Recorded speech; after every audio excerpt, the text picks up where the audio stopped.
Bom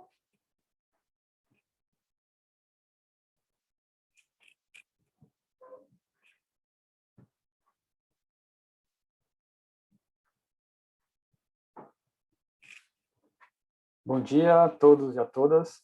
Sou Dante Rosado. Estamos iniciando a série de webinar Ruas Mais Seguras e Acessíveis, os Novos Rumos da Mobilidade, promovida pela Prefeitura de São Paulo e da Secretaria de Mobilidade e Transportes. Nessa terceira edição, o tema será a Semana de Segurança Viária da ONU e áreas 30 ou de trânsito calmo para reimaginar as cidades. Agradeço a presença de todos que estão entrando agora no evento. Agradeço também a presença dos palestrantes, aos convidados, Maria Tereza Diniz, Vitor Pavarino, Juan Miguel, Sérgio Aveleda. Em breve vou fazer uma apresentação da agenda de cada um de vocês. Antes de iniciarmos de fato o evento, queria prestar uma homenagem ao prefeito Bruno Covas, que nos deixou no último domingo. Vamos prestar uma homenagem com 1 minuto de silêncio. Obrigado a todos pela presença mais uma vez.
Obrigado.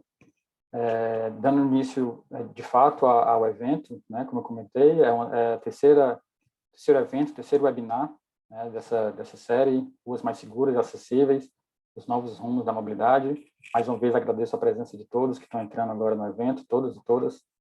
Vou iniciar apresentando algumas regras, algumas instruções para o nosso evento. Primeiro, queria dizer que este webinar é realizado em português, com interpretação de Libras, Língua Brasileira de Sinais. Temos aqui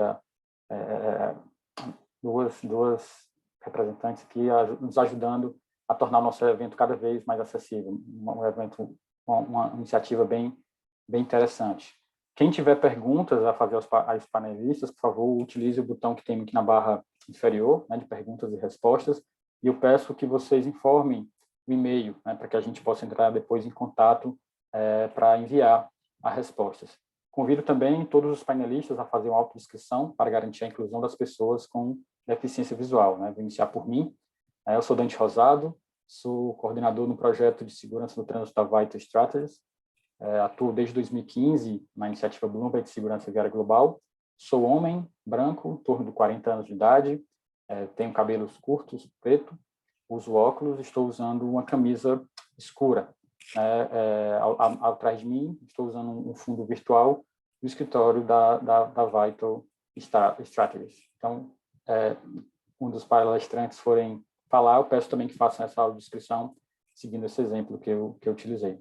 Bem, nossa agenda, ela tem 4 participantes, como já falei, Nossa programação aí começa com o assessor de unidade técnica de determinantes da saúde, doenças não transmissíveis e saúde mental da OPAS-OMS, o senhor Vitor Pavarino, que vai falar um pouco sobre a Semana de Segurança de Trânsito Global da ONU e também sobre a nova década de segurança viária global. Em seguida, temos o especialista em transporte do Banco Mundial, o senhor Juan Miguel Velasque Torres, que vai falar um pouco sobre o novo guia que o Banco Mundial publicou, que traz diversas evidências do que funciona e do que não funciona para a promoção de segurança no trânsito.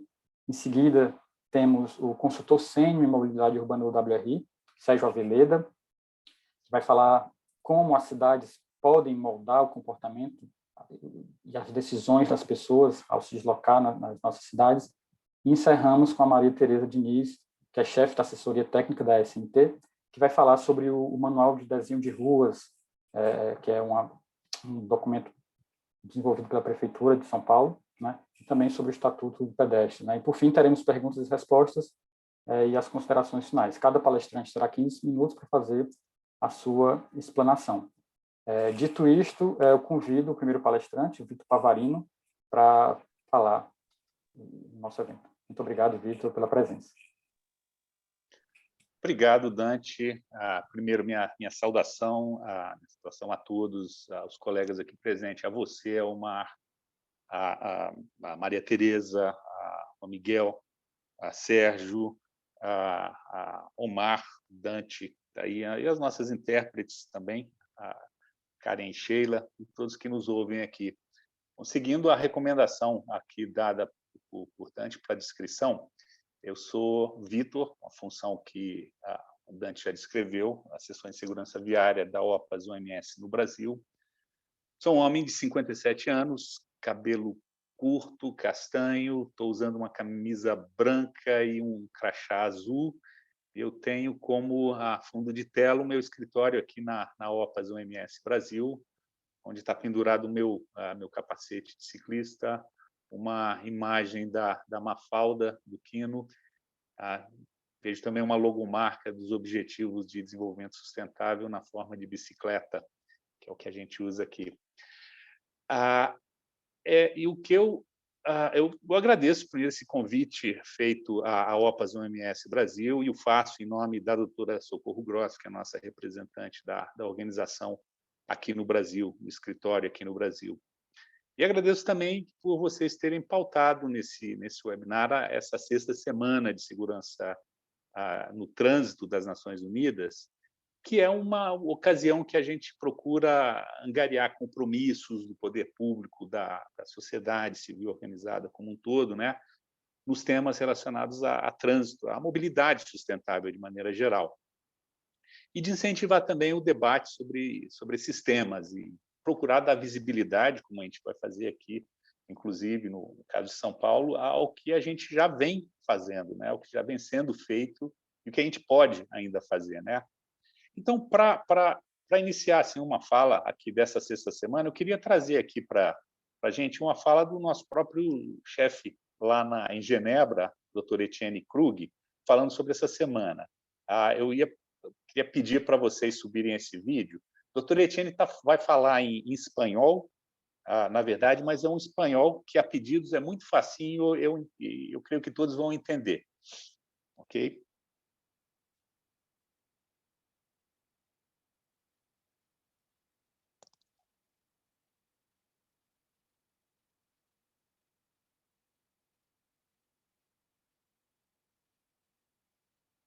Estimados colegas y amigos, es un gran placer estar con ustedes hoy al inicio de esta semana de acción para la seguridad vial. Es un periodo difícil para el mundo. Continuamos en la pandemia que ha matado tanta gente, pero estamos poco a poco a ver el fin del túnel.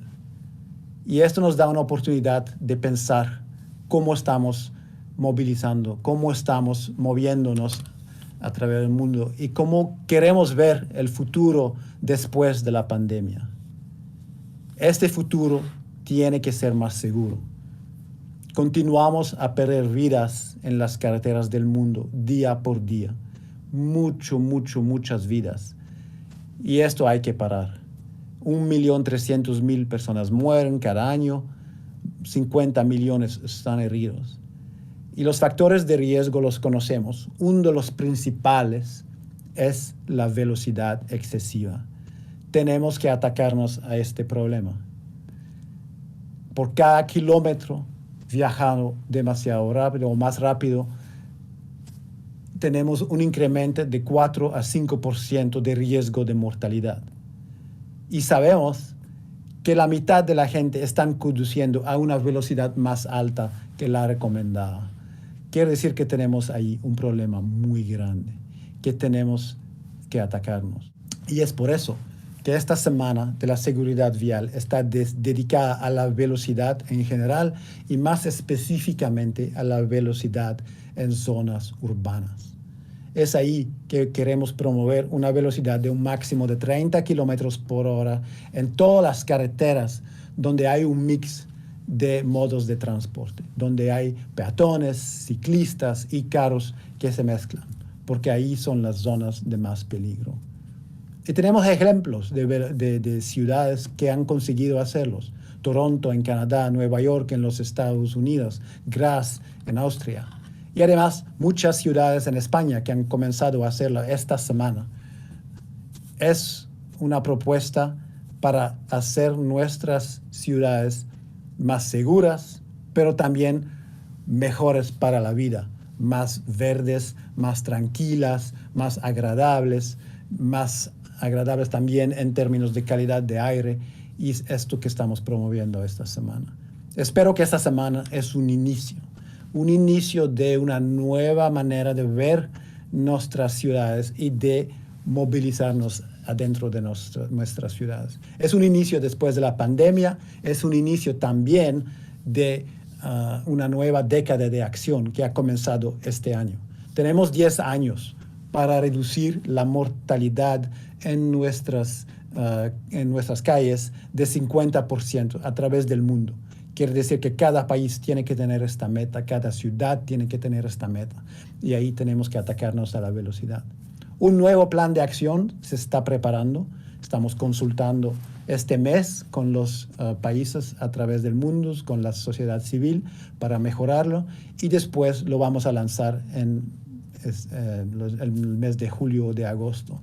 Sería una oportunidad también para aumentar la acción para reducir la mortalidad en nuestras carreteras.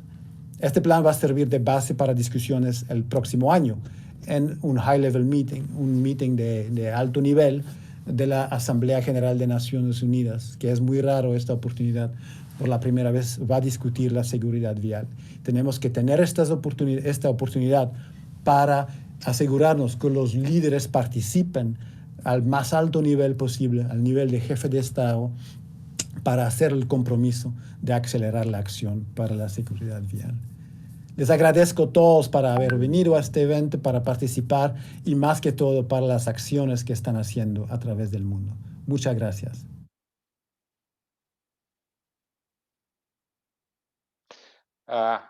Obrigado, Dante, aí, por ter passado, e eu agradeço também ao Etienne aí, por ter feito esse envio do vídeo aqui.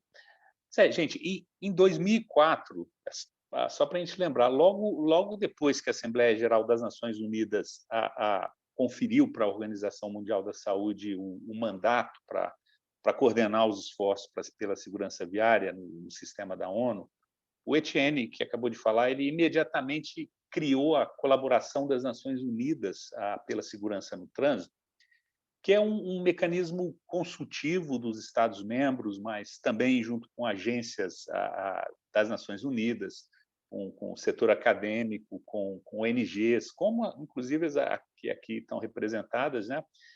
E essa é uma instância que se encarrega de pautar e de encaminhar as várias iniciativas em nível global, com umas conferências mundiais, né, de alto nível, e também as Semanas Mundiais de Segurança da ONU, né, desde 2007 que isso começou. E o mote dessas semanas são escolhidos muito a partir da identificação das oportunidades e da pertinência do tema para cada momento, né? O foco em alguns anos anteriores já foi pedestre, já foi velocidade, numa perspectiva diferente de agora, né? Já foi jovens, já foi advocacy, já foi crianças. E a desse ano também traz a velocidade como um aspecto muito central, né, no incentivo à promoção das zonas 30, né, como foi ali colocado, ou zonas 30, ou vias calmas, ou ruas completas, ou outras denominações que a gente tem, a depender dos lugares, né, para iniciativas similares, né. E esse foi um encaminhamento que seguiu muito claramente a 11ª resolução da Declaração de Estocolmo, que foi a carta que emergiu da Conferência Global de Alto Nível que ocorreu na Suécia no início do ano passado, né? E essa 11ª resolução, ela traz literalmente essa referência na proposta de limites de 30 km por hora para áreas onde tem um misto muito grande, como foi dito aí, de veículos e de usuários vulneráveis da via, particularmente pedestres e ciclistas, como aqui é colocado, né? E me pareceu, eu digo a vocês e aos colegas da mesa e todos que estão nos ouvindo aqui, me pareceu uma escolha muito feliz e muito oportuna, porque esse tema, ele de certa forma, ele sintetiza muito simbolicamente os encaminhamentos de Estocolmo. E os encaminhamentos de Estocolmo, de uma forma resumida, se a gente pudesse resumir aqui o que foram os encaminhamentos de Estocolmo e da Carta, o trânsito e os objetivos de desenvolvimento sustentável. O slogan da Conferência de Estocolmo, inclusive, foi alcançar as metas globais 2030. E quando a gente pergunta assim, sim, mas o que é isso na prática, né? E aí eu entendo que as vias calmas, essas zonas 30, elas ilustram de uma forma muito didática o que pode ser isso na prática. Primeiro porque esse tema das zonas 30, ele reforça essa questão da velocidade, né, como um dos principais, eu diria o principal fator de risco no trânsito. Eu lembro que em Estocolmo havia uma expectativa muito grande para a gente falar de outros fatores de risco, principalmente os ditos emergentes, né, como a direção distraída, com smartphone, patinete, sono, direção sob efeito de drogas. E Estocolmo não deixou de reconhecer tudo isso. Tudo isso é importante. Mas se deu uma ênfase lá muito maior aos problemas que a gente já sabe quais são, né? Os básicos que ainda persistem, que são os fatores de risco clássicos que a gente já conhece: beber e dirigir, uso do cinto, uso do capacete para motociclistas e, principalmente, velocidade. Velocidade. Até porque velocidade potencializa todos esses demais fatores que a gente falou aqui. E outro aspecto que eu acho que eu podia dizer que ilustra os ODS no trânsito, nas zonas 30, é que a segurança viária, como a redução da velocidade, é um fator central, mas não é o único. Vou lembrar que quando a gente promove essas vias calmas aqui, a gente não reduz apenas os sinistros no trânsito, né?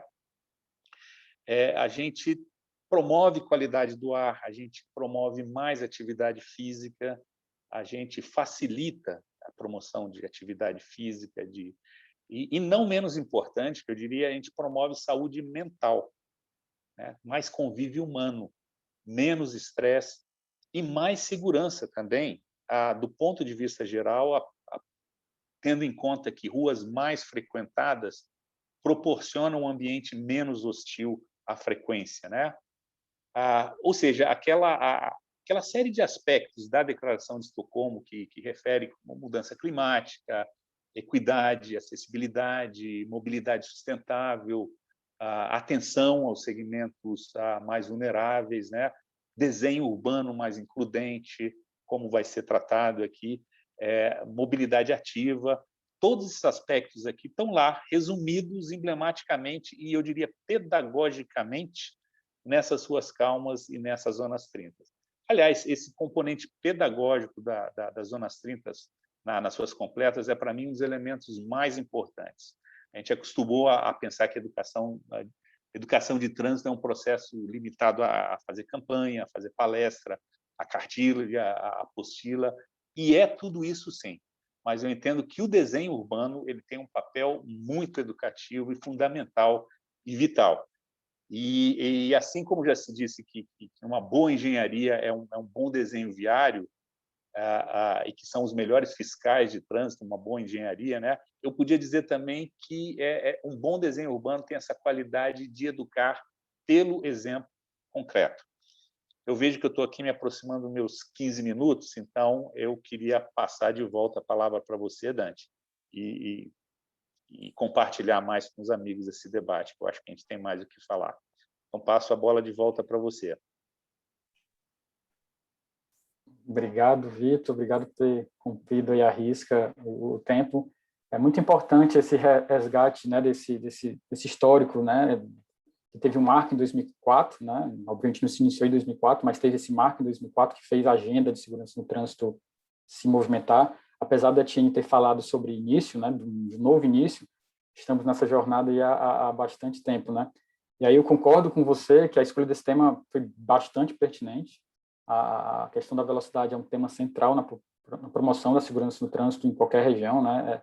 Não conseguiremos avançar nessa agenda se a gente não tocar nesse assunto, nesse problema. Independentemente da causa principal, do acidente, ou melhor, sinistro de trânsito, né, a gente está tentando mudar essa nomenclatura, vai ser a velocidade que vai definir o dano, né, a lesão, né, o dano final daquele sinistro, né. Muito obrigado e parabéns aí pelas suas explanações. Dando sequência aqui agora no evento, convido o senhor Juan Miguel Velázquez para fazer sua apresentação. Bem-vindo, Juan.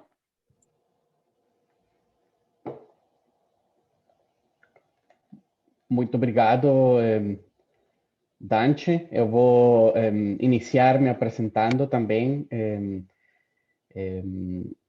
Eu sou um homem branco de quase 40 anos, uso óculos, estou vestindo uma camisa azul, estou trabalhando em casa, mas na realidade meu fundo da tela é de uma mesa virtual, um fundo virtual de uma mesa genérica.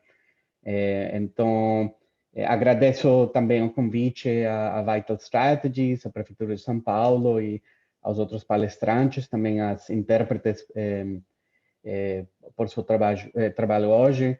Eu vou iniciar compartilhando minha tela.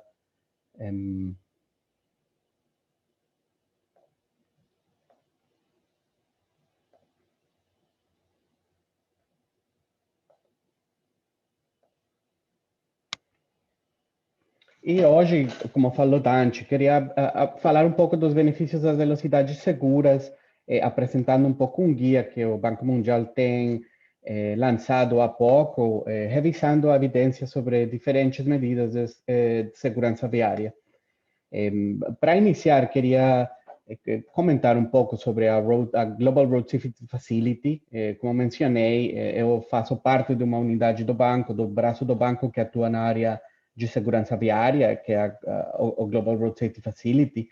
Nós trabalhamos em mais de 80 países, inclusive no Brasil, apoiando empresas, apoiando projetos, apoiando iniciativas dos governos para melhorar a sua gestão de segurança viária e ampliar a implementação de medidas de segurança viária, em geral, em países de média e baixa renda. Agora, gostaria de falar agora sobre o tema da semana da ONU, né? Da semana na ONU, e é um pouco a importância da gestão da velocidade. Temos todo um grupo de organizações falando esta semana sobre a importância de atuar neste campo para atingir resultados importantes na nova década de ação da segurança viária. E um pouco eu queria falar aqui por quê. Por que a velocidade é tão importante? Quando se pensa no impacto global da velocidade nas mortes no trânsito, estima-se que cerca de 650.000 pessoas morrem anualmente devido ao excesso da velocidade. Então, a velocidade é um elemento crítico na abordagem do sistema seguro, em uma abordagem nova para trabalhar no tema de segurança viária, atingir essas metas globais. Temos metas globais de desempenho em segurança viária que foram propostas pela ONU. Uma dessas metas tem relação com a velocidade e propõe reduzir em 50% a quantidade de veículos que estão ultrapassando o limite de velocidade. Então, a meta reconhece o papel da velocidade em atingir essas metas de redução de 50% das mortes no trânsito, especialmente nos países de alta e baixa renda.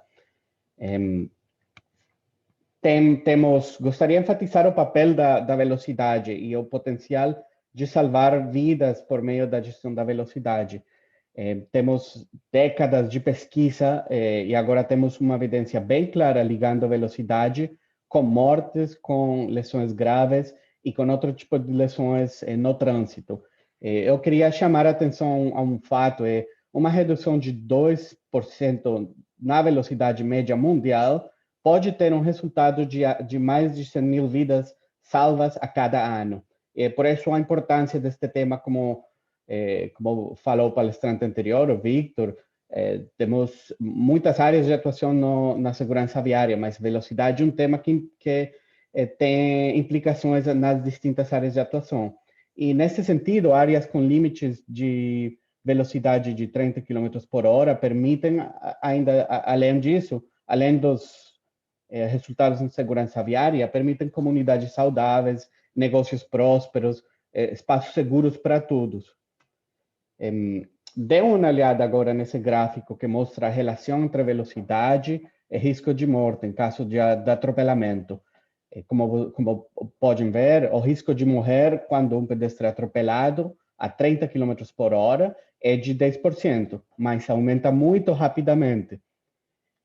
O risco a relação é semelhante com outros tipos de colisões nas vias. A 50 km por hora, uma colisão lateral, um impacto lateral, também tem um risco de fatalidade de 10%, aumenta rapidamente depois disso.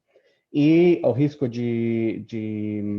no caso de uma colisão frontal, a 70 km por hora, o risco também de fatalidade de 10%. E esses limites são limites que temos a evidência detrás, que são limites seguros, que estão em concordância com as forças que os humanos podem resistir, e um pouco reenfatiza a importância de ter limites, especialmente o limite de 30, quando você tem pedestres, tem usuários vulneráveis das vias com veículos nas cidades.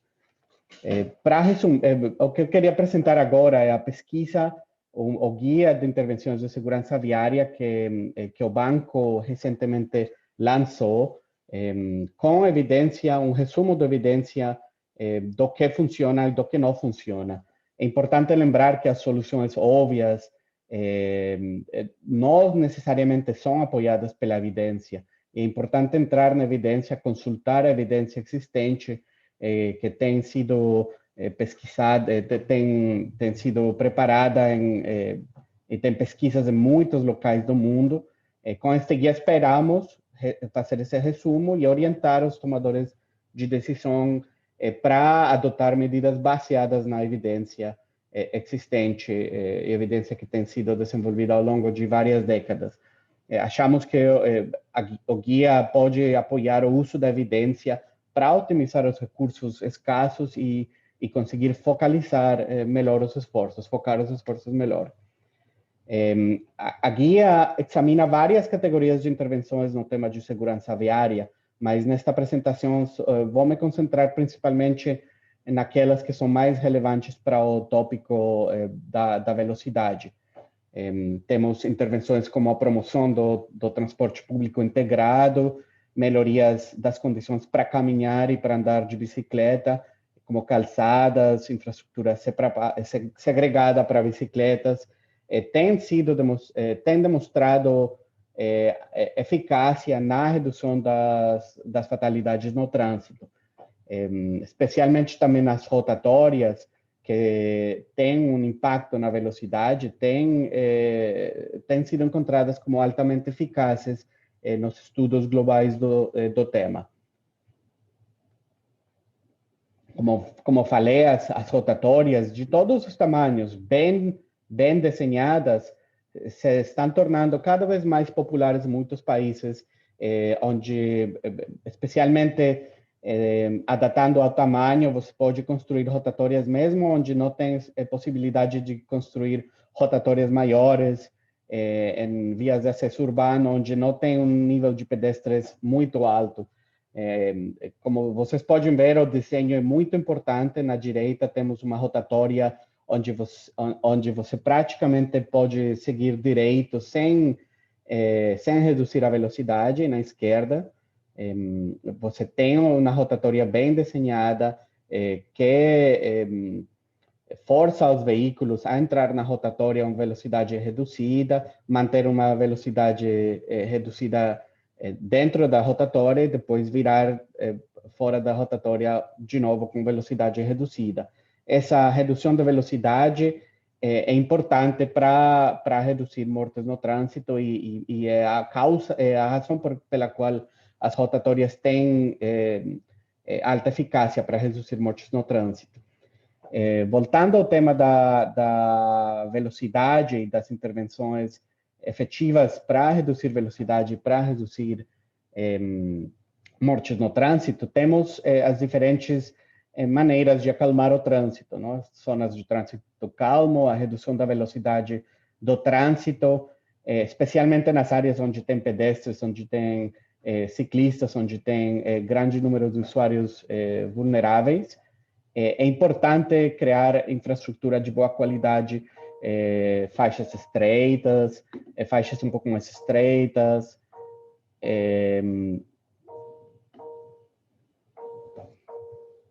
faixas mais estreitas, lombadas, todo tipo de elementos que forçam a redução da velocidade. O guia tem uma revisão das diferentes intervenções que podem ser utilizadas, travessias elevadas, em geral também os limites de velocidade mais baixos são eficazes. As zonas de 30 km por hora também são bem eficazes para melhorar a segurança dos pedestres e dos ciclistas. Os radares também têm sido encontrados como altamente eficazes. E queria chamar a atenção sobre o aumento da velocidade sem melhoria da qualidade da infraestrutura. Muitas vezes tem melhorias, tem investimentos na melhoria da qualidade do pavimento, por exemplo, de certas ruas. Isso gera um aumento da velocidade que, se não é acompanhado com medidas como as que hoje mencionei e falei, vão ter resultados negativos no tema de segurança viária. Finalmente, eu queria mencionar o tema das comunidades. E as comunidades, é importante envolver as comunidades nesse processo, porque temos a percepção que as comunidades não querem menores velocidades. Aqui estou compartilhando fotos de 3 locais diferentes na Colômbia, na África, onde as comunidades têm instalado elas mesmas dispositivos para reduzir a velocidade dos veículos, porque a percepção do risco deles é muito alta nestes locais. Então, acho que é importante também envolver as comunidades nesse processo, porque, em geral, eles querem reduzir as velocidades. Já para fechar, eu queria fazer um pequeno anúncio do Speed Management Hub, um hub para gestão da velocidade, que é uma plataforma interativa lançada pela GRSF há 2-3 meses. Inclui uma lista extensa de perguntas frequentes sobre a gestão da velocidade, focada nos diferentes temas da abordagem do sistema seguro de veículos, de desenho viário, fiscalização, etc. Vocês podem mesmo entrar no site e perguntar. O site, eu vou deixar o site lá, o roadsafetyfacility.org, Speed Management Hub. Inclui uma biblioteca de recursos digitais, vídeos, pesquisas da GRSF, diferentes pesquisas que estamos trabalhando. Em breve vamos ter lá no site uma calculadora de segurança viária, onde vocês podem calcular, estimar em termos gerais, o impacto de diferentes medidas de segurança viária, fiscalização automatizada da velocidade, estabelecer limites de velocidade mais seguros, zonas de 30 km por hora, trânsito calmo. Vamos também lançar esta semana uma guia de zonas de baixa velocidade, junto com a WRI. O lançamento é amanhã. E pronto, também, em breve vamos ter também um guia global de gestão da velocidade. Todo vai ser publicado no site, então os convido para consultar o site, fazer perguntas pelo site, também tem um formulário para fazer perguntas, e É bom. Muito obrigado já para fechar. Obrigado a todos de novo pela atenção, pelo convite. De volta para você, Dante.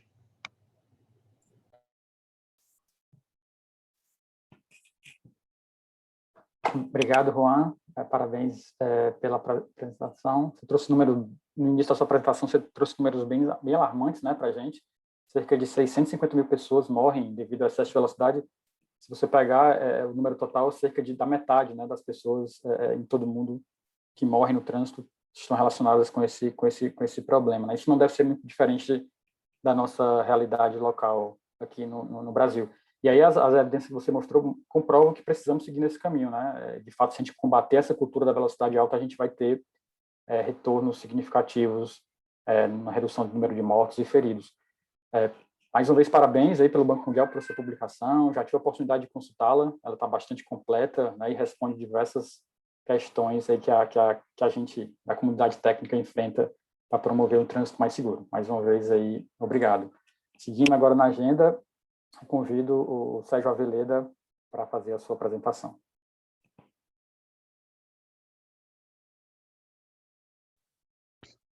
Bom dia. O meu vídeo está desabilitado aí pela moderação. Agora sim.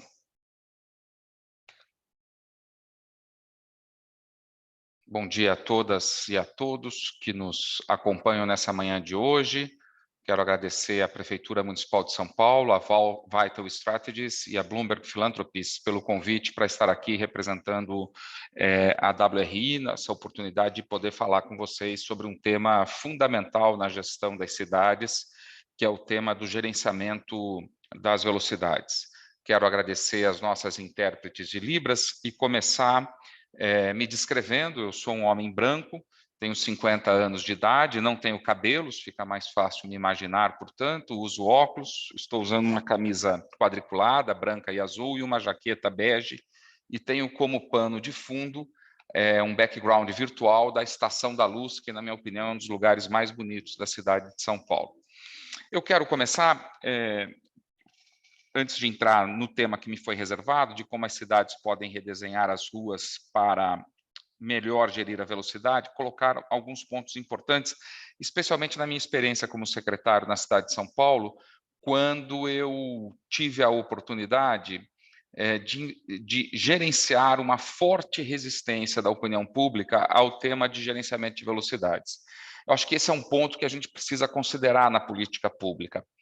E essa resistência que as pessoas têm à limitação das velocidades nas cidades grandes, a gente conversa com muitos prefeitos e propõe a eles um gerenciamento de velocidades, e muitos resistem, e resistem porque sabem que a opinião pública, setores da imprensa, formadores de opinião vão se opor, dizendo que isto vai atrasar as viagens e tudo mais. Ela precisa ser tratada na política pública de gerenciamento de velocidade.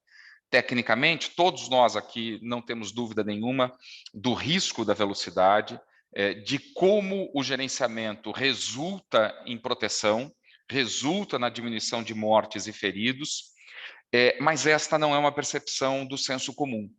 O senso comum é levado a acreditar, desde a tenra infância, que velocidade não é um risco. E por que ele é levado a acreditar nisso? Porque nós temos muitas informações ao nosso redor que ocultam o risco da velocidade. Eu quero começar por uma delas, que é a publicidade de automóvel. Os automóveis fazem as suas publicidades e usam muito o canal publicitário, talvez seja o setor que hoje mais anuncia nos meios de comunicação, fazendo, em geral, uma apologia da velocidade. Eu, quando era secretário em São Paulo, Maria Tereza, eu tinha que autorizar fechamento de ruas para gravar comerciais. E a imensa maioria desses pedidos eram de comerciais de automóveis. E aí eu comecei a prestar atenção, mais atenção nos comerciais de automóveis. Reparem que eles nunca estão no trânsito. Eles precisam que as ruas sejam fechadas, dando uma sensação de um espaço para dirigir em alta velocidade. Alguns comerciais são mais explícitos. Eu até, se me permitirem aqui compartilhar um único slide que eu preparei aqui, para a gente ver como é essa publicidade. Eu estou aqui manejando aqui para compartilhar. Só um minuto.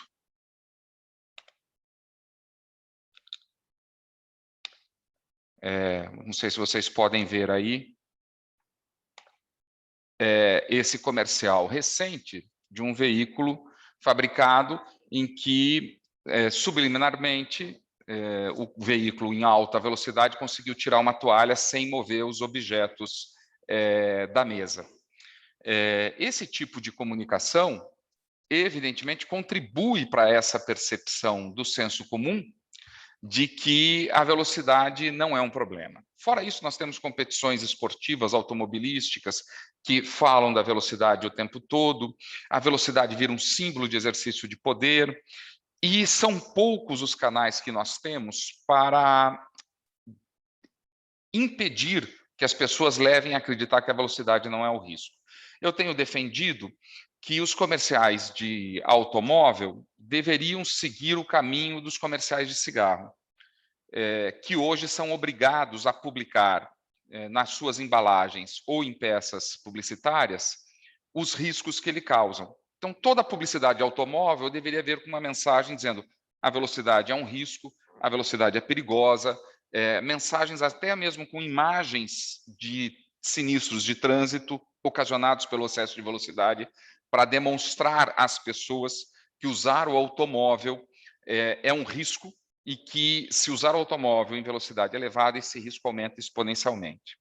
O segundo ponto que eu quero dizer, eu tenho dito isso também várias vezes, o Juan já me ouviu dizendo isso, Juan, é de que aqui no Brasil e nos países próximos de todos nós, vender cocaína é proibido.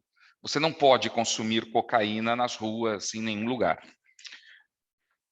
Então, você não espera que uma loja na esquina venda cocaína ou que se anuncie cocaína na imprensa.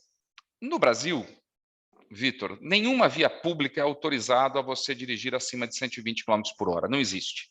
O limite máximo pelo Código de Trânsito Brasileiro é 120 km por hora. No entanto, nós aceitamos com toda tranquilidade que automóveis que viajem acima dessa velocidade sejam comercializados. Eu me pergunto, aonde eles podem ser conduzidos acima de 120 km por hora?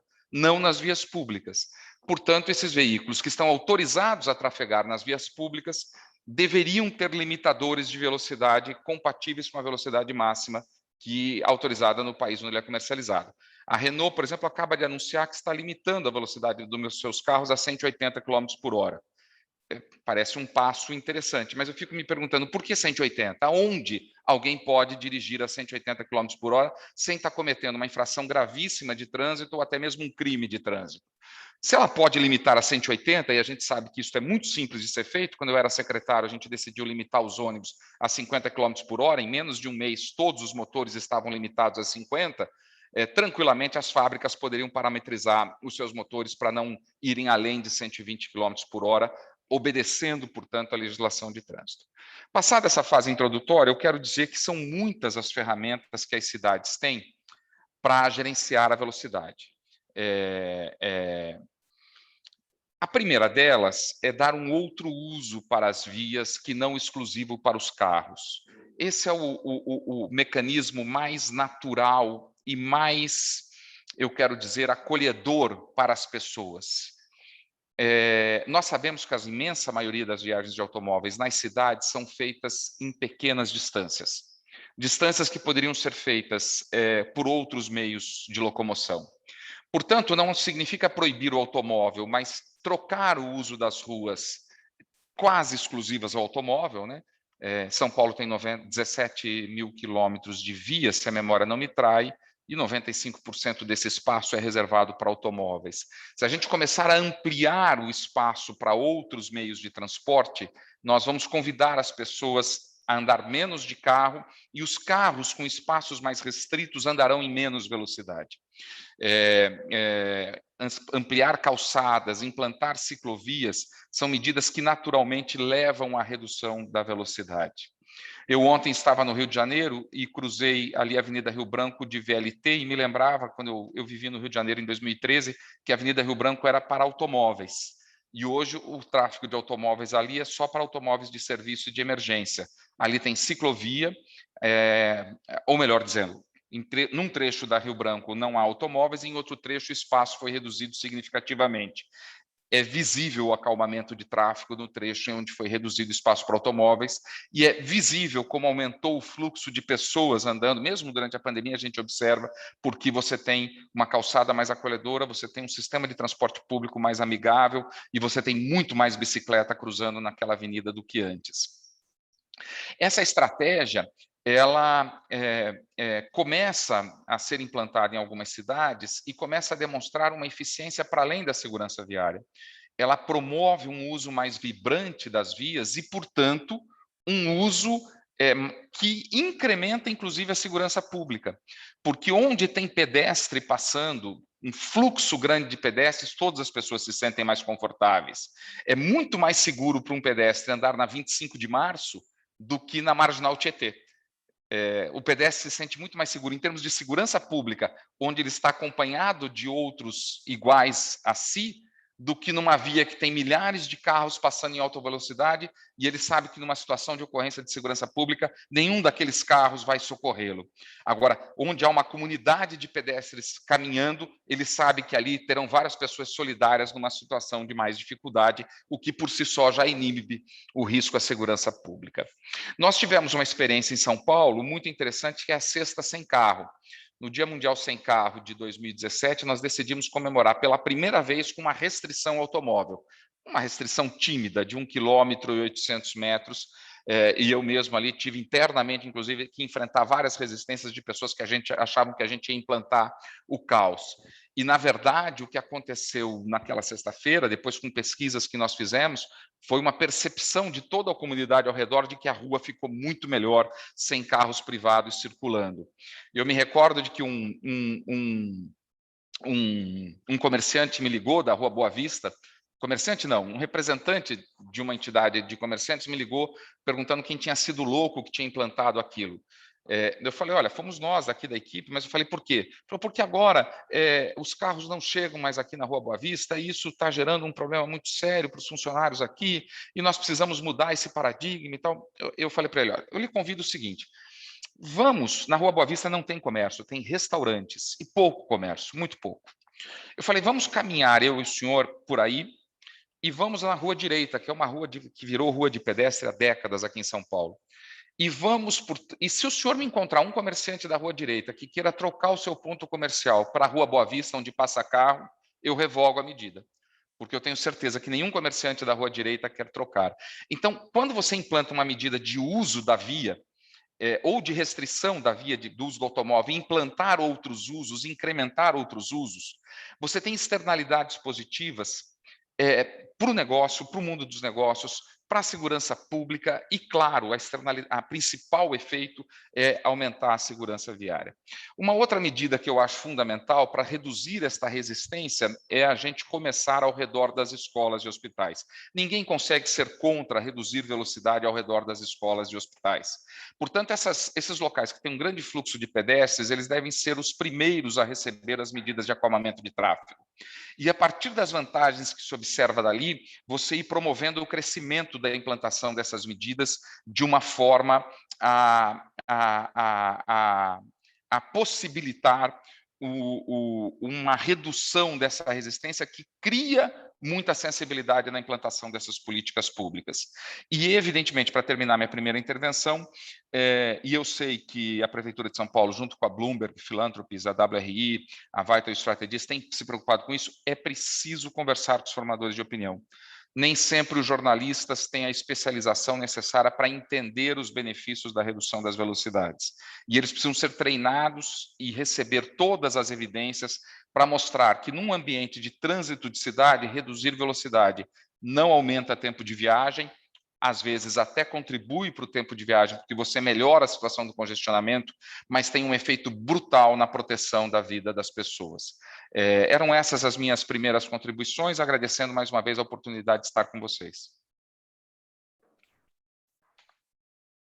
Obrigado, Sérgio, pela fala inspiradora. Eu concordo com você que a Estação da Luz é muito bela, tive a oportunidade de visitá-la quando estive em São Paulo.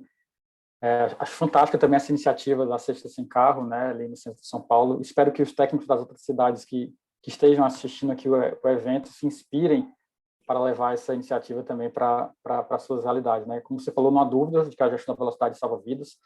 Há já evidências, o Juan mostrou algumas delas. A gente precisa convencer a população, descobrir uma forma de mostrar isso para a população. É bem verdade também que alguns técnicos também precisam ser convencidos, né? Alguns técnicos também têm resistência em relação a isso.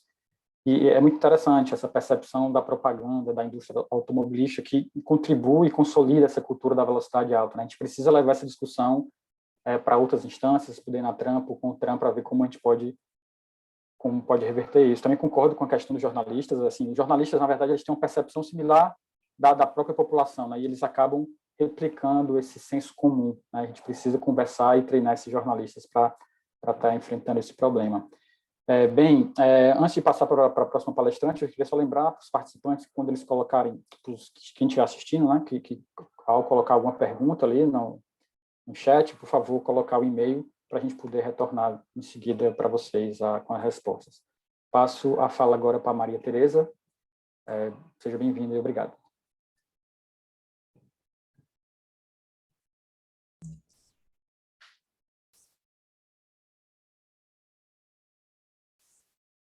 Dante, você consegue liberar minha tela? Não consigo abrir.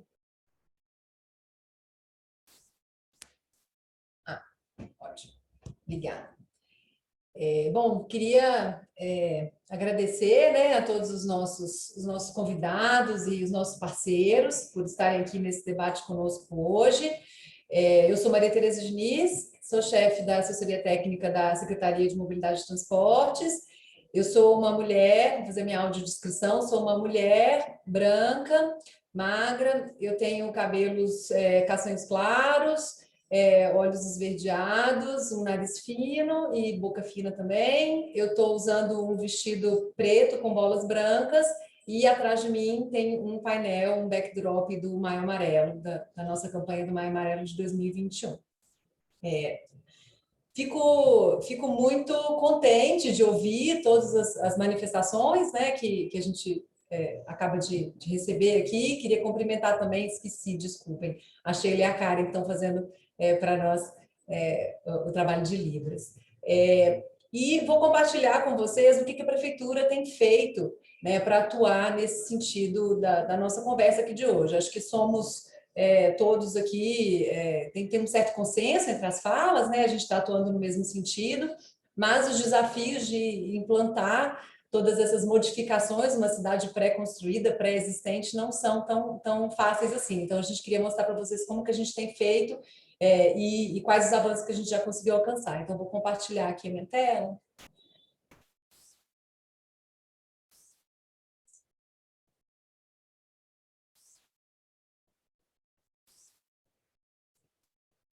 Vocês conseguem ver? Sim. Tudo certo? Joia. Então, vamos lá. Bom, a primeira questão que é importante comentar é que a cidade de São Paulo lançou, em 2019, o seu primeiro plano de segurança viária, né? Então, ele é um plano que foi baseado nos conceitos do Visão Zero, de sistemas seguros, que partem da premissa que nenhuma morte no trânsito é aceitável. Então, todo mundo compartilha as responsabilidades pelo trânsito. O trânsito não é uma responsabilidade exclusiva do poder público, né? Todos os outros usuários do sistema viário, do espaço viário, também compartilham com seu comportamento, né? E com outras atitudes que a gente tem quando a gente está em circulação na cidade, a responsabilidade por esse trânsito seguro, né? E esse conceito ele foi criado na Suécia, em 97, ele já é usado em outras cidades, como Nova York, Cidade do México, Bogotá, e ele foi adotado aqui em São Paulo também, né? Ele tem todos os seus eixos, um trabalho feito com um alto grau de participação, mais de 200 pessoas contribuíram para a elaboração desse plano, inclusive com a sociedade civil, né? Não só dentro da prefeitura, e a gente vem atuando na implantação, na execução desse plano aqui no município de São Paulo.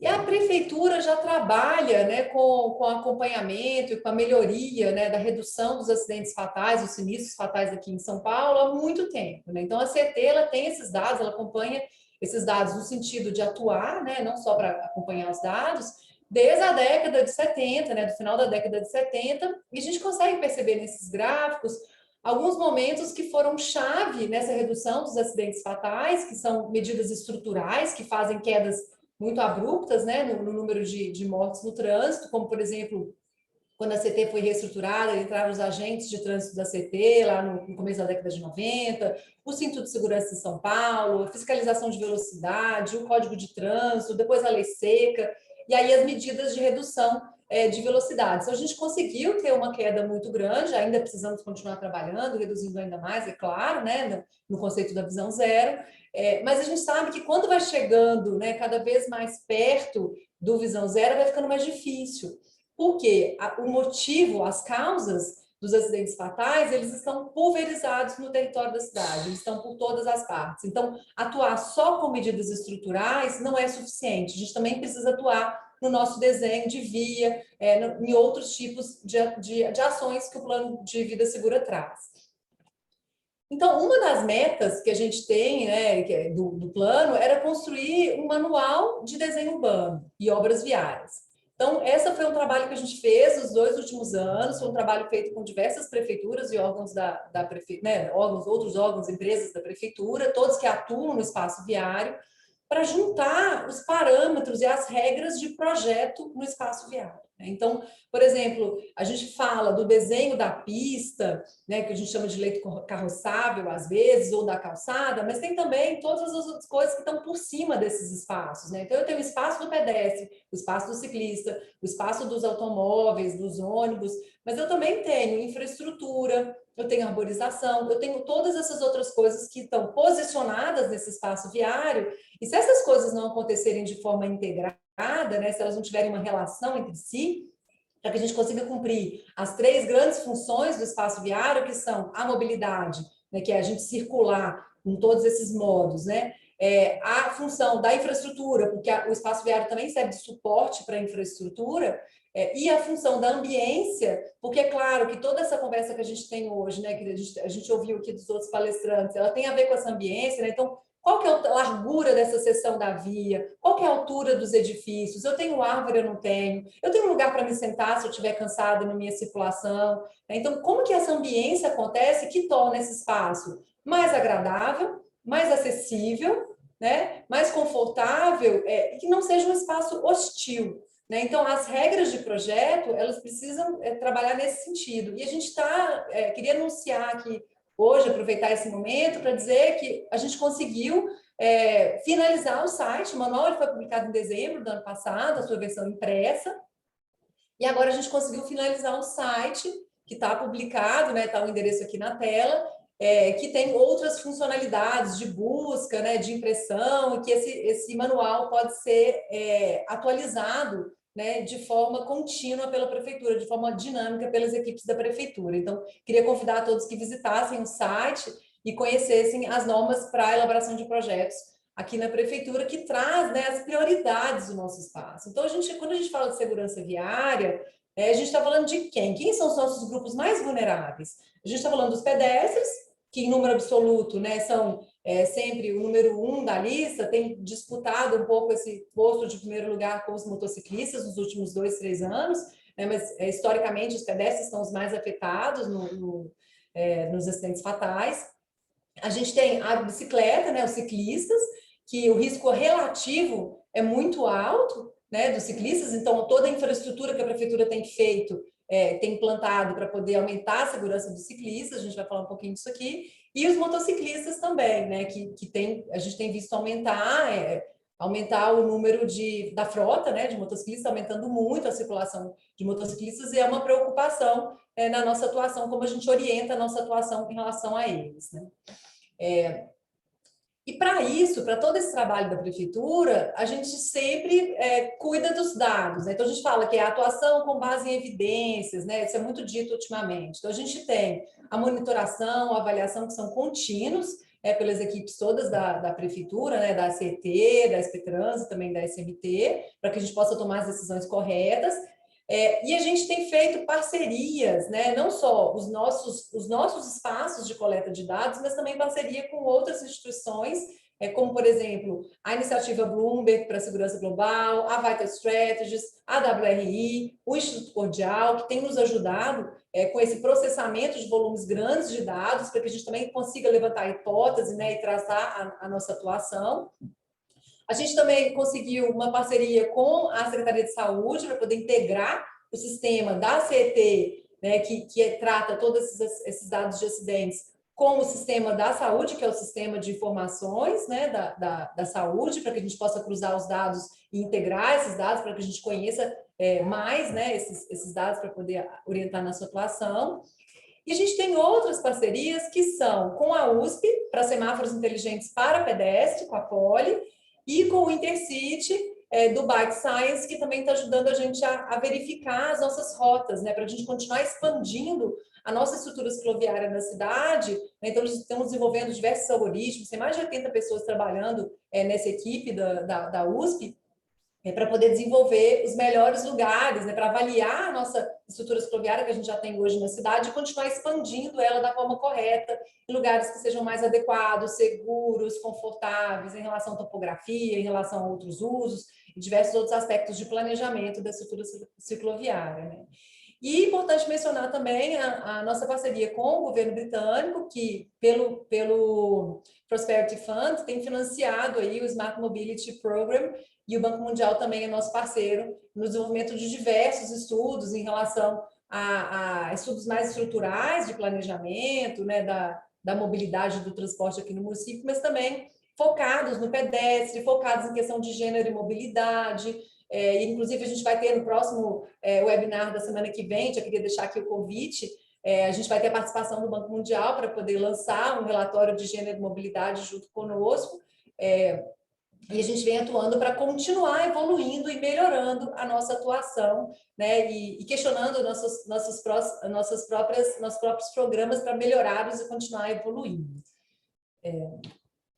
Então, para dar exemplos, Adélia, de quais são esses programas que a gente tem atuado aqui, vou mostrar alguns para vocês, para a gente possa conhecer e entender melhor. Então, a gente tem um programa que chama Pedestre Seguro, que a gente tem a revitalização de sinalização, amplia o tempo de travessia, né? Isso, a gente teve um ganho muito grande no ano passado com a edição do decreto do Estatuto do Pedestre, que alterou a forma como a gente planeja, né, calcula o tempo de travessia. Então, a gente antes usava 1,2, passa a usar como máximo 1 metro por segundo para calcular quanto tempo deixa o foco do pedestre poder atravessar, mas a gente tem outras situações que são ainda mais restritivas em relação a lugares onde, por exemplo, o Sérgio comentou, hospitais, escolas, né, lugares onde a gente tem uma mobilidade mais dificultada, reduzida, ou crianças, né, uma presença muito concentrada de crianças, outras zonas de conflito, onde a gente tem muito pedestre, por exemplo, a região central de São Paulo, que a gente pode reduzir ainda mais esse tempo, né,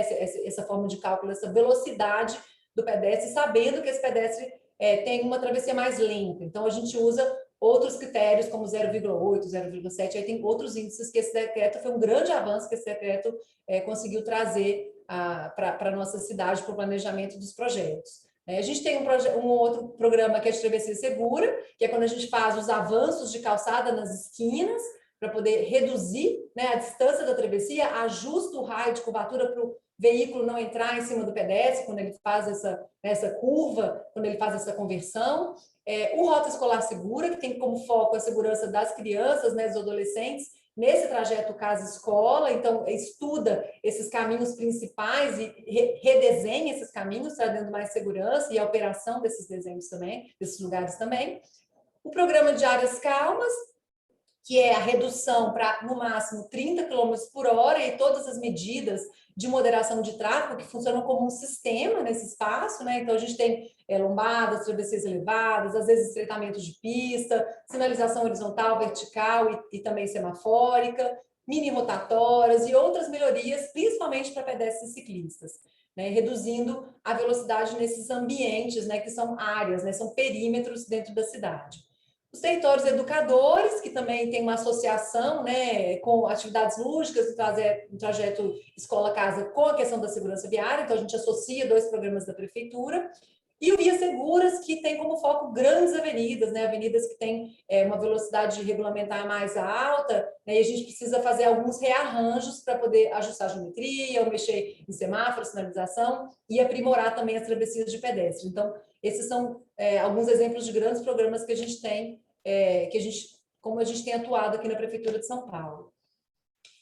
O foco no motociclista, né? A gente tem um programa de treinamento de motociclistas, que chama Motociclista Seguro. A gente treinou recentemente, né, nos últimos anos, 7.453 motociclistas. Esse programa é super importante aqui feito pela CET. A gente também implantou a restrição de motociclistas na pista expressa da Marginal Pinheiros. Isso tinha sido feito anteriormente na Tietê, e agora entrou na Marginal Pinheiros, no sentido Castelo Branco.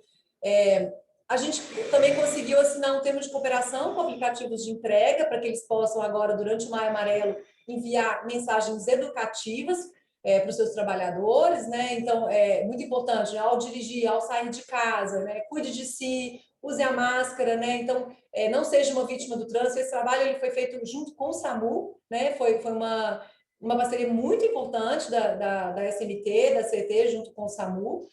E a gente está estudando agora, junto com o DETRAN, com o IPT, a regulamentação do uso do baú nos serviços de motofrete para poder melhorar as condições de segurança dos motociclistas. Também as ações em relação ao espaço cicloviário, a gente sabe, né, isso foi dito pelo Edenir na semana passada, para quem assistiu, que a gente precisa construir o nosso espaço cicloviário dedicado aos mais vulneráveis. Então não são, né, a gente não faz as nossas ciclovias, ciclofaixas para homens atléticos, né, que tenham facilidade, que tenham esse espírito mais assim de coragem de usar o trânsito, né? Então a gente precisa projetar para os mais vulneráveis, que são as crianças, que são as mulheres, que são as pessoas às vezes que não têm essa disponibilidade a mais atlética de pedalar pela cidade. Então é para elas que esses espaços tem que ser seguro, e a gente sabe que ao implantar estruturas cicloviárias, isso já está mais do que comprovado, que a gente melhora a questão da segurança viária para todos os usuários. Então, a gente tem uma redução muito drástica do número de acidentes, de fatais para os ciclistas, mas também a gente tem uma redução geral naquele ambiente, porque você muda a forma como todos usam aquele ambiente, né? Então, esse desenho ele é muito importante, e ele tem um efeito, né, ao fazer, né, esse sistema como um todo, ele tem um efeito de acalmamento. Então, hoje a gente está com a maior malha cicloviária do Brasil e temos planos para continuar ampliando a nossa malha para conseguir trazer cada vez mais essa estrutura para a nossa cidade. Outras ações de segurança viária que a gente tem feito, implantação de adesivos nos pontos cegos dos ônibus municipais.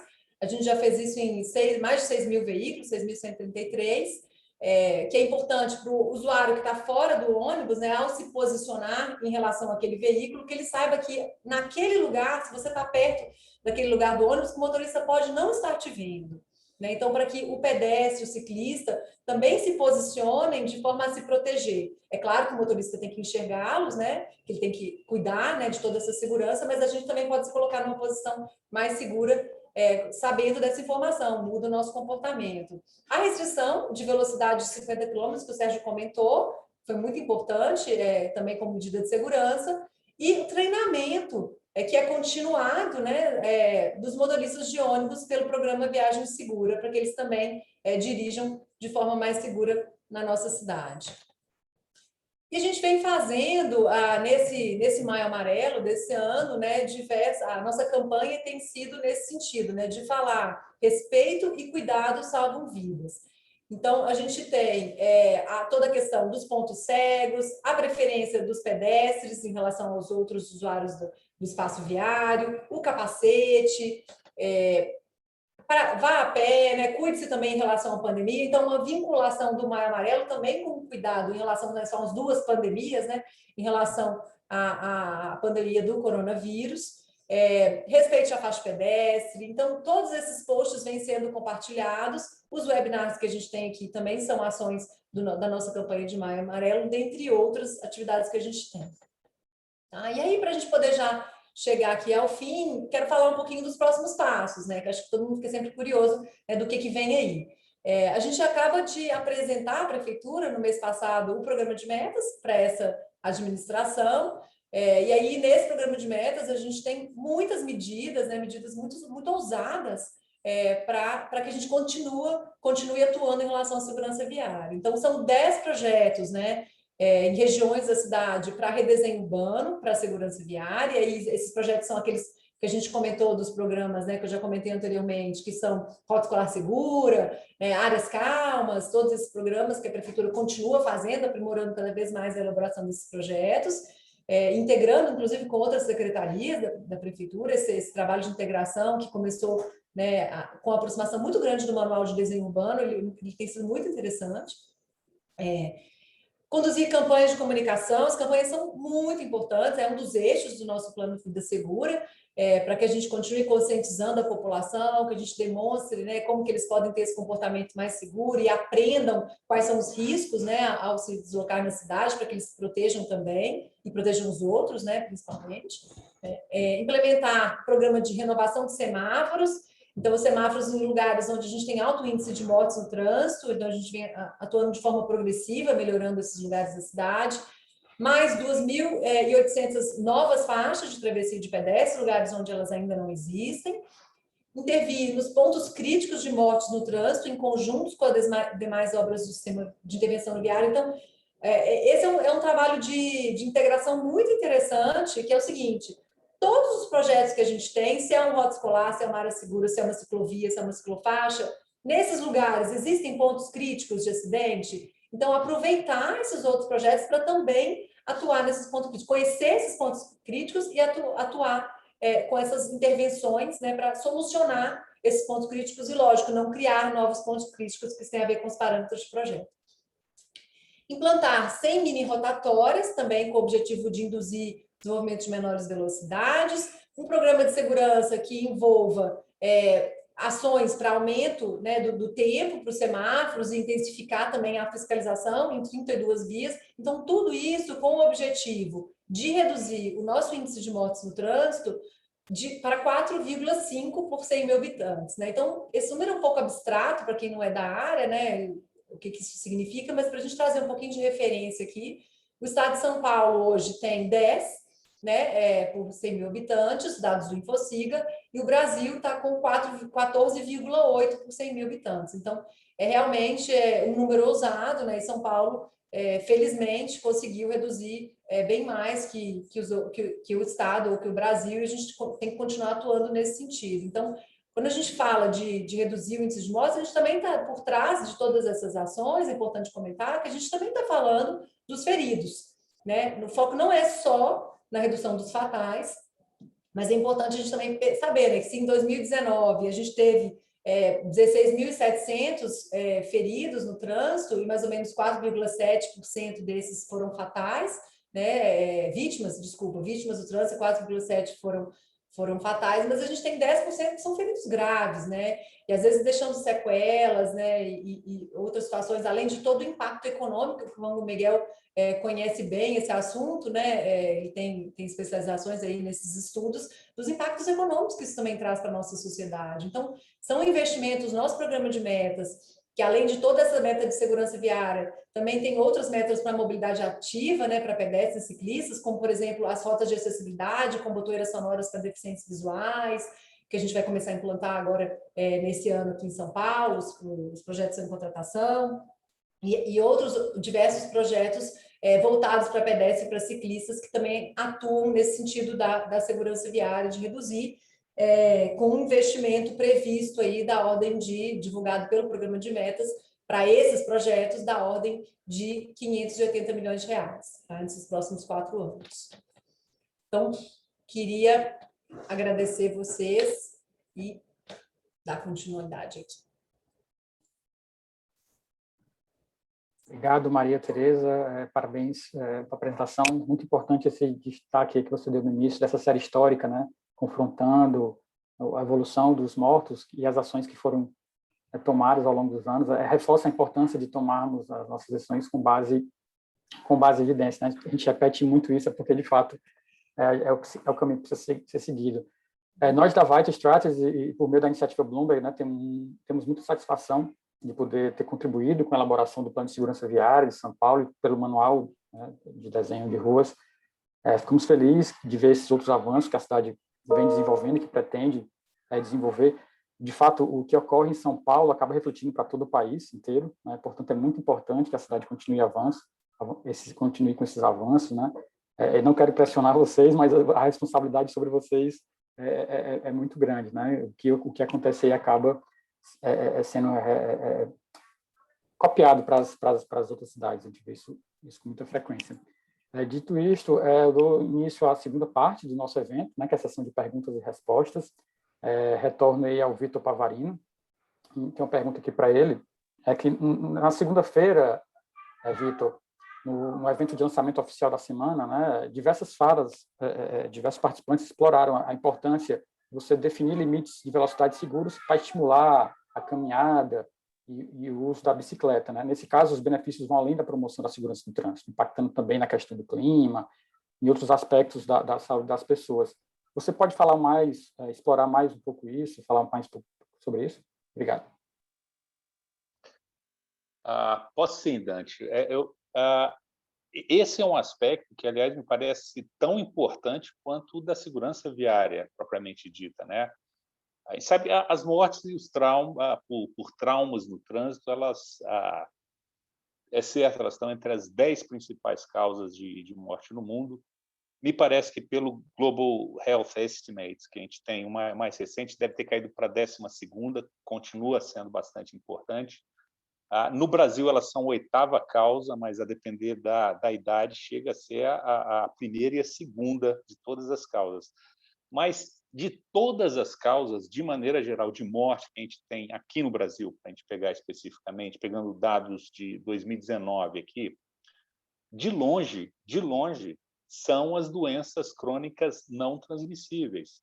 São as cardiovasculares, câncer, doenças pulmonares obstrutivas, diabetes, e todas elas, Dante e colegas aqui, elas têm fatores de risco de proteção que estão muito diretamente relacionadas ao estilo de vida, que é inatividade física, sedentarismo, poluição, saúde mental, tantas outras aqui que vão muito ao encontro de uma forma positiva das propostas de vias mais calmas que a gente estava trabalhando. E, de novo, eu quero reforçar muito o caráter simbólico dessas zonas 30 como ilustração dos encaminhamentos de Estocolmo. Eu tenho colegas aí que me falam, Pavarino, esse negócio da sustentabilidade, de equidade de gênero, de mudança climática, essas coisas aí do Objetivo de Desenvolvimento Sustentável, elas são muito bonitas, assim, muito interessantes, mas será que a gente não devia focar nos fatores acidentógenos mais diretos para essas questões? E eu respondo aí que tratar a segurança viária e tratar essas outras questões aí colocadas, elas não são coisas excludentes, muito pelo contrário. Essa separação que a gente faz do que é questão de acidente e das questões climáticas e de sustentabilidade é uma coisa que está na nossa cabeça. A realidade lá fora, ela mistura tudo. E é importante a gente lembrar que eu acho que um dos principais ganhos que a gente teve da década de ação, geralmente a gente quer computar alguma coisa em termos de número, né? Foi exatamente colocar o trânsito, as questões de trânsito que a gente está falando, dentro das macropolíticas de transporte ou de mobilidade, como queira, né? E a Agenda 2030 aqui essas metas todas são interconectadas, são interdependentes. Então, nessa visão, a gente consegue ver a segurança de trânsito dentro das macropolíticas de mobilidade, que por exemplo, o crescimento exponencial da circulação de motos está muito diretamente relacionado a essas questões.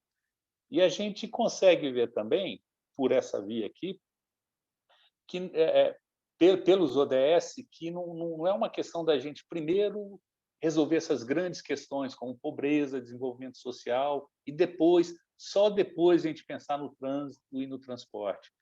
Pelo contrário, os ODS vão dizer que transporte público acessível e trânsito seguro são condições para a gente ter desenvolvimento socioeconômico.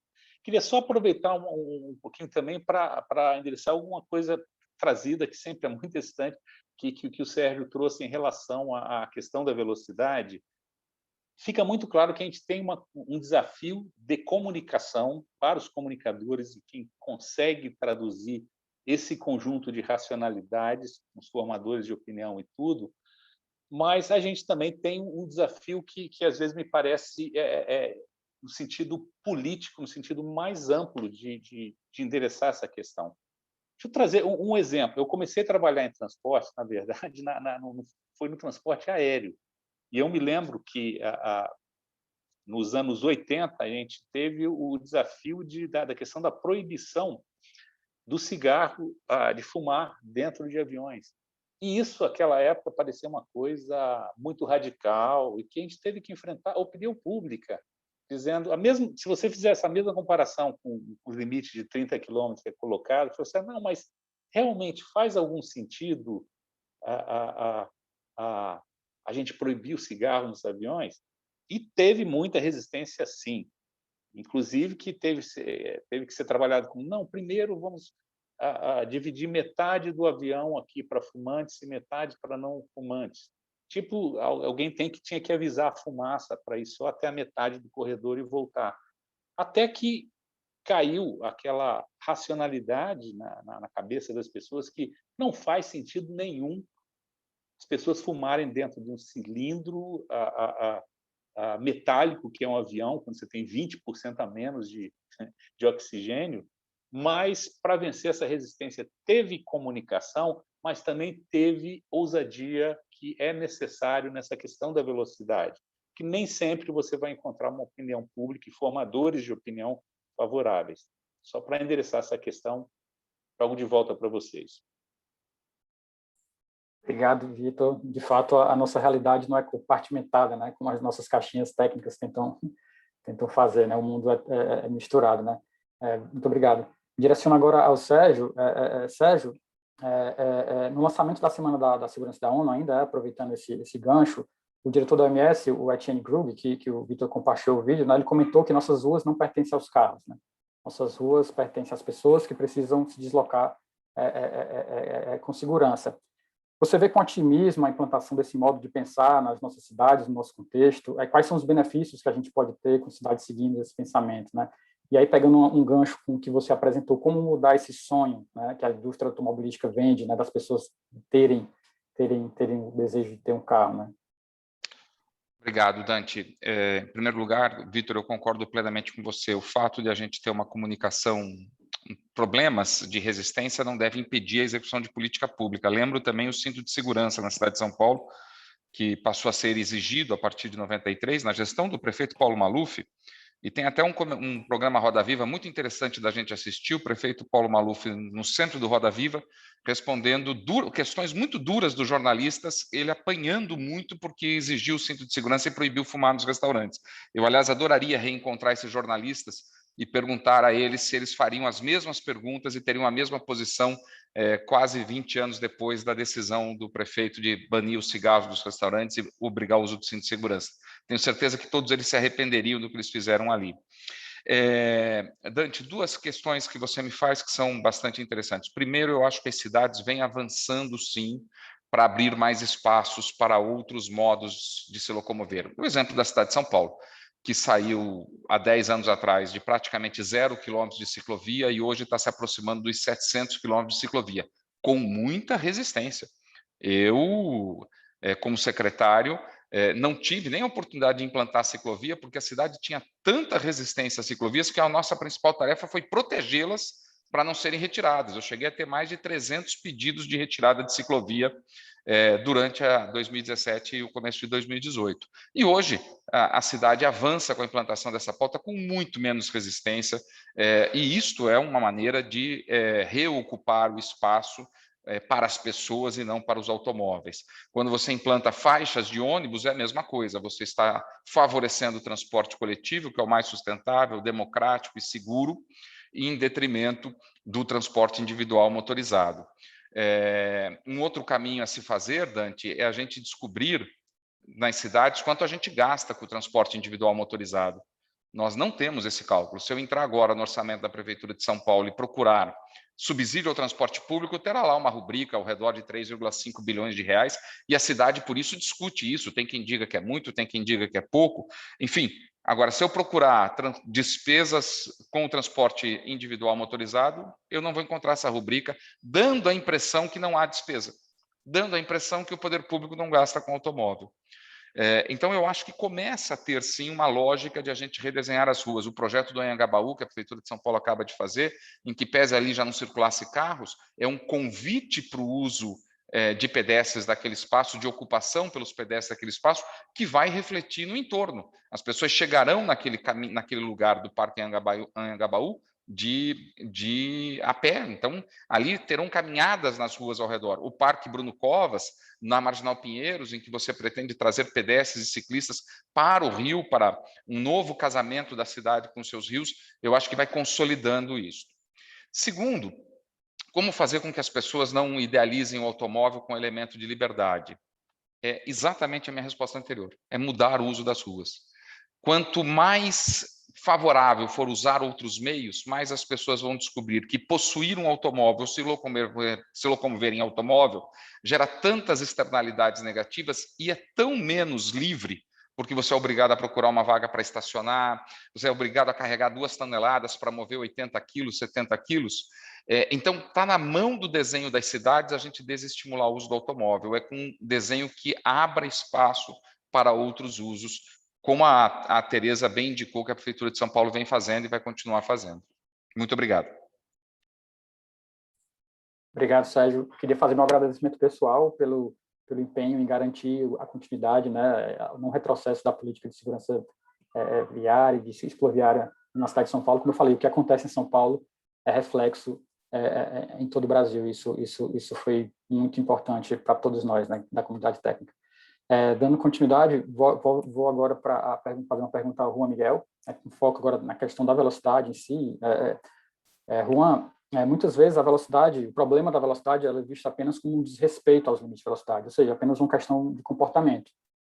Entretanto, pelas diversas apresentações que foram feitas aqui, a gente vê que a definição de limites de velocidades adequados ao contexto é essencial para a promoção aí de vias mais seguras. Então, minha pergunta para você é: como mudar essa percepção da população e dos tomadores de decisão para que consigamos, de fato, promover um trânsito mais seguro por meio de velocidades mais seguras, combatendo essa cultura da velocidade alta? Obrigado. Obrigado, Dante. Acho que este é um tópico muito relevante, porque essa percepção, em realidade, é uma barreira muito grande para a implementação de medidas de gestão da velocidade numa escala maior, numa escala importante. Acho que, apesar do fato de que parece que todo mundo conhece as evidências, todo mundo fala delas, estão bem documentadas, acho que ainda é importante mostrar essa relação entre velocidade e risco de segurança no trânsito. É importante insistir em explicar e descrever essa relação e aumentar o conhecimento da população em geral sobre o tema.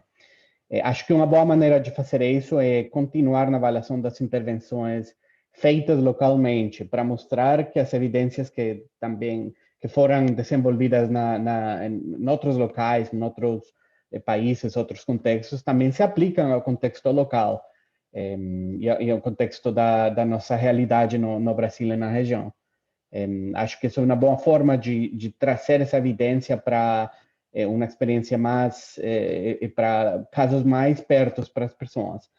Acho que é outro aspecto a considerar para aumentar a percepção da importância da velocidade como um fator de risco nos sinistros de trânsito é melhorar a investigação que fazemos dos sinistros de trânsito, ter uma investigação mais sistemática e profunda, especialmente dos eventos fatais, para produzir dados oficiais sobre como a velocidade contribui para mortes no trânsito. Se você olha nas estatísticas de muitas cidades na América Latina, não tem velocidade como fator de risco, ou se tem, é uma percepção do agente do trânsito, do policial, que no momento de preencher o formulário inclui velocidade como um fator de risco, mas não é um fator que seja pesquisado robustamente, não com cuidado depois de um evento fatal, por exemplo. Acho que isso seria muito importante para melhorar esse entendimento. E acho que é importante também comunicar essa evidência de uma forma que as pessoas possam entendê-la melhor. Comunicar não somente de um ponto de vista científico, técnico, mas acho que temos muitos exemplos bons lá que foram mostrados nas diferentes apresentações de boa forma de comunicar esse risco à população para eles entender melhor. E acho que um último ponto que eu queria destacar é que também é importante evoluir na forma que estamos avaliando projetos de transporte, especialmente. Acho que é importante deixar de lado uma visão de planejamento de projetos de transporte que somente tem em conta o que o único resultado importante é reduzir os tempos de viagem, não? É economizar os tempos de viagem e incluir nas nossas avaliações o risco de morte, né? E lá vamos ver que velocidade tem uma relação com todos estes resultados que buscamos nos projetos de transporte. E ter incluir segurança viária, incluir mortes no trânsito nas avaliações mais sistematicamente, acho que vai mudar processos internos que estão sempre muito focados na redução de tempos de viagem e muito focados na melhoria da mobilidade para usuários de veículo privado e de veículo motorizado. Acho que tudo isso, em resumo, pode ajudar a mudar um pouco essa percepção e a mudar um pouco os processos que evitam que estemos mais focados no tema da gestão da velocidade e reduzir as barreiras. Por último, acho que eu queria mencionar também que é importante incluir as comunidades afetadas diretamente pela velocidade. Se vocês estamos falando muito de formadores de opinião, da mídia, mas se vocês olham, temos muitas comunidades que demandam gestão da velocidade, demandam trânsito calmo em suas comunidades, porque os idosos têm riscos para ter melhor segurança para as crianças. E acho que envolvê-los nesse processo e dar voz para eles, acho que seria uma boa forma também de entender melhor quais são as resistências e também para mostrar que não todo mundo tem resistência ao tema e também tem demanda pelas comunidades, por parte das comunidades para implementar medidas de gestão da velocidade. Obrigado, eu concordo plenamente com você sobre essa questão de tentar ouvir a população, né? Tentar interpretar. Nós, como técnicos gestores, precisamos interpretar o que a população está pedindo, né? Quando você colocou aquelas fotos na sua apresentação das pessoas tentando, de alguma forma, impedir que os carros desenvolvam velocidades elevadas ali, né, com lombadas de areia, enfim, com outros elementos, ali é uma forma das pessoas se comunicarem com a gente. Eles estão querendo gestão de velocidade. A população, eles, principalmente nas comunidades mais carentes, eles precisam disso, né? E a gente precisa, de fato, encarar essa questão. Muito obrigado pela sua resposta, Juan. Agora, para finalizar, faço uma pergunta à Maria Tereza. Mais uma vez, né, São Paulo é referência nacional por ter tido o primeiro plano de segurança viária baseado nos conceitos do Visão Zero, dos sistemas seguros, né? E é importante dizer que nesse sistema o foco não é só em reduzir, como você falou, o número de mortes, mas também o número de feridos graves. Agora a cidade dá mais um passo no desenvolvimento desse manual de desenho de ruas, né? Mais uma vez, parabéns para a cidade. A minha pergunta é um pouco alinhada com a pergunta que eu fiz para o Vitor, né?